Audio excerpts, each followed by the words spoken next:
Prenez l'exemple de la copie privée. La copie privée, c'est une invention allemande. La copie privée, c'est un système qui fonctionne aujourd'hui dans plus de 50 pays dans le monde.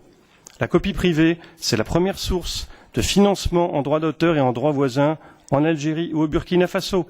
La copie privée n'est pas un système local. Et enfin, c'est un système particulièrement vertueux puisqu'il permet de capter la valeur des acteurs qui ont constitué les plus grandes rentes. Quelle est aujourd'hui, en termes de cash, l'entreprise la plus puissante du monde? C'est Apple, avec 150 milliards de dollars. La trésorerie d'Apple ne vient pas d'iTunes, elle ne vient pas de l'Internet. Elle vient de la vente des téléphones portables, des tablettes et des ordinateurs que nous achetons tous et que nous achetons très cher.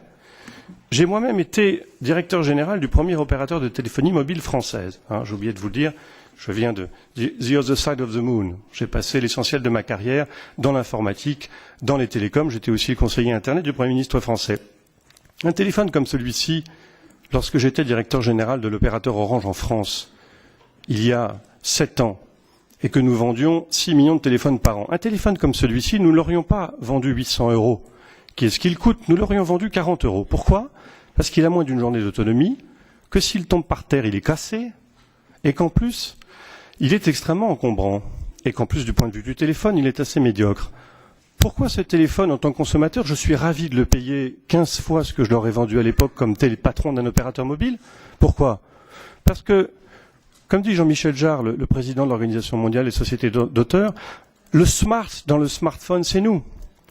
Pourquoi nos consommateurs acceptent-ils d'acheter ces produits manufacturés en Asie une fortune?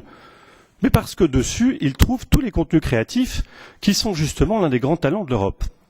Et donc, quand on se pose par exemple la question de la copie privée, et je salue le rapport que le Parlement européen a fait, qui est d'une grande clairvoyance, je salue aussi la décision de la Cour de justice de Luxembourg qui a donné raison à l'Autriche contre Amazon, on doit se demander comment développer ce système et non pas comment le diminuer.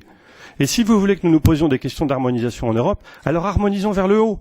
Faisons comme a fait le Premier ministre italien Matteo Renzi, qui a donné son appui pour un doublement des prélèvements sur les tablettes et les téléphones portables en Italie pour la copie privée. Faisons comme les Allemands, qui ont étendu aux disques durs d'ordinateur ce système de rémunération équitable.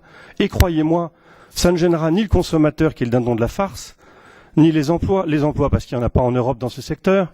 Il y a belle lurette que nous ne fabriquons plus, hélas, d'ordinateurs ou de téléphones portables en Europe. Quant aux consommateurs, nos amis italiens, comme nos amis espagnols, ont montré que les produits se vendaient plus cher dans des pays où il n'y a pas la copie privée.